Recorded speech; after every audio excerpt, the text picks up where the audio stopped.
एक दिन लाडो चिड़िया अपने बच्चों के लिए दाना पानी इकट्ठा करने के लिए जंगल जा रही थी। वो दाने की तलाश में अपने घर से बहुत दूर आ चुकी थी। तभी उसे रास्ते पर गिरा हुआ एक अनाज का दाना दिखाई दिया।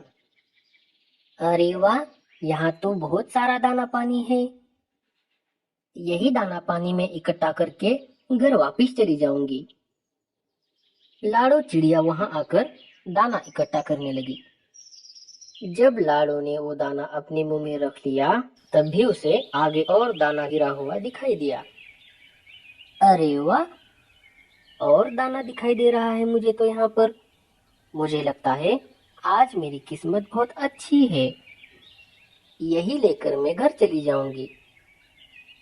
लाडो ने वो दाना अपने मुंह में रख लिया। जब वो वापस लौटने लगी, तो उसे उसके सामने और दाना दिखाई दिया। लाडो उस दाने के पास चली गई और उसने वो भी दाना अपने मुंह में इकट्ठा कर लिया। जब लाडो घर लौटने का विचार करने लगी, तो उसने देखा कि आगे बहुत सारा दाना अकेले एक साथ जमा हुआ था। अरे बाप रे, इतना सारा दाना, वो भी एक ही जगह पर। ये ऐसा कौन रख सकता है? मुझे लगता है किसी जानवर ने इसे खाने के लिए यहाँ पर रखा होगा। लाडो को लगा कि ये दाना कोई यहाँ पर भूल कर गया होगा, पर उसे मालूम नहीं था कि ये इंसान ने लगाया हुआ एक जाल था। लाडो उसके अंदर जाने की तैयारी करने लगी। अरे लाडो, रुक जाओ। कालू कौवा पीछे से आवाज देने लगा, पर लाडो को उसकी आवाज सुनाई नहीं दी। लाडो उसके अंदर चली गई। जैसे ही लाडो अंदर चली गई, वैसे ही उस पिंजरे का दरवाजा बंद हो गया। नहीं लाडो, ये तुमने क्या कर दिया? ये इंसान ने लगाया हुआ एक पिंजरा था जिसके अंदर अब तुम फंस गई हो। कालू भैया, आखिर ये तुम क्या कह रहे हो? मेरे तो कुछ समझ में नहीं आ रहा। अरे लाडो, इंसान पंछियों और जानवरों के लिए ये पिंजरा लगाता है। थोड़े से अनाज और दाने के जाल में फंसकर सभी जानवर और पंछी इसके अंदर फंस जाते हैं। अब इसके बाहर आना लगभग नामुमकिन है। कालू भैया, ऐसा मत कहो। मेरे बच्चे घर पर भूखे हैं। मैं घर नहीं जाऊंगी तो वो भूख से मर जाएंगे। नहीं नहीं लाडो, तुम ऐसे उदास मत हो। हम जरूर कुछ ना कुछ तो करेंगे।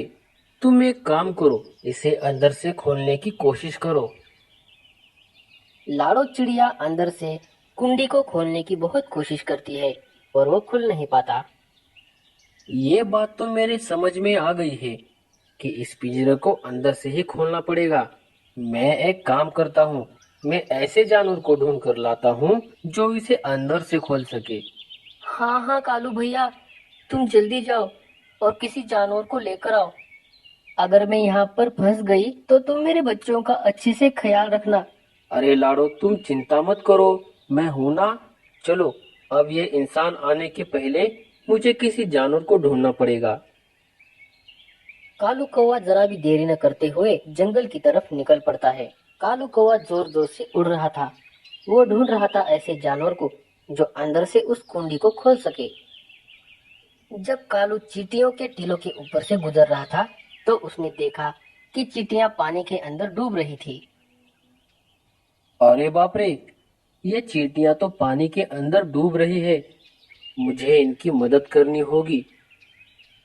कालू कौवा एक लकड़ी ढूंढता है और वो चींटियों के टीले के ऊपर डाल देता है। सारी चींटियां लकड़ी के ऊपर से होते हुए टीले से बाहर आ जाती हैं। सभी चींटियों की जान बच जाती है। चींटियों का सरदार आगे आता है और कालू कौवे को बोलता है, कौवा भैया, आपका बहुत बहुत शुक्रिया। आपने हमारी जान बचा ली। हम तुम्हारा एहसान जिंदगी भर नहीं भूलेंगे। जब भी तुम्हें हमारी मदद की जरूरत पड़े, तब तुम हम चींटियों को जरूर याद करना। हाँ हाँ जरूर, पर अब मैं चलता हूँ। मैं जरा जल्दी में हूँ। कालू को लगा कि चींटियां क्या मदद कर सकेंगी, पर आगे चलकर चींटियां ही उसकी मदद करेंगी, ये उसे पता नहीं था। कालू वहाँ से निकल पड़ा। जब कालू किसी की खोज कर रहा था, तभी उसे कुछ आवाज आने लगी। बचाओ, मुझे कोई तो बचाओ।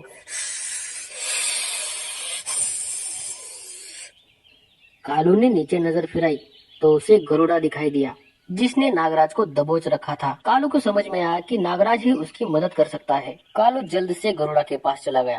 अरे कालू, तुम और यहाँ कैसे? हाँ मैं।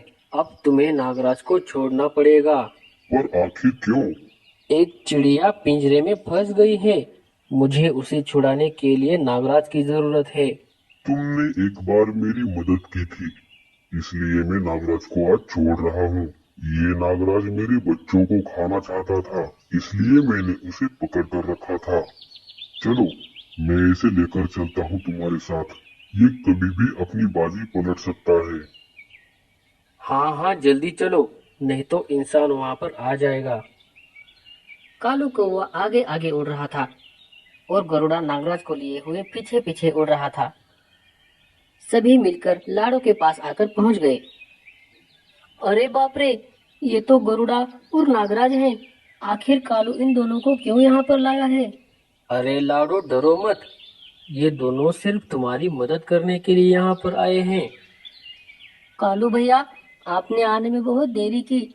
मेरी तो यहाँ जान जा रही थी। हाँ हाँ अब हम आ गए हैं ना, तुम चिंता मत करो।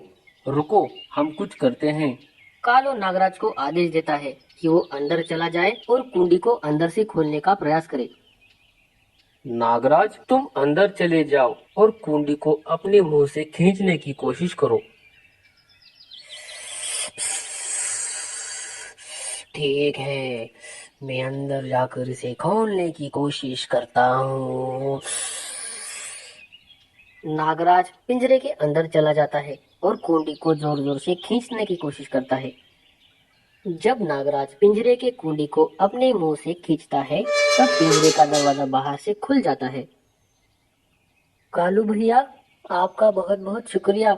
आपने सही समय पर नागराज को यहाँ पर लेकर आए और उन्होंने मेरी जान बचाई। मैं तुम्हें अब जाने दे रहा हूँ, क्योंकि तुमने मेरे दोस्त की मदद की है। आइंदा किसी को खाने की कोशिश मत करना। वो तीनों बातें ही कर रहे थे कि कालू देखता है कि आदमी वहाँ पर आ रहा है। अरे चलो यहाँ से जल्दी से भाग लो, नहीं तो वो इंसान हम सबको पकड़ लेगा। सभी वहाँ से उड़कर चले जाते हैं। नागराज झाड़ियों में छुप जाता है। अच्छा हुआ कालू भैया ने नागराज को लेकर आए, नहीं तो मैं पूरी जिंदगी वहाँ पर फंसी रह जाती। लाड़ो अपनी घर की तरफ उड़ रही थी, पर उसको पता नहीं था कि नागराज उसका पीछा कर रहा है।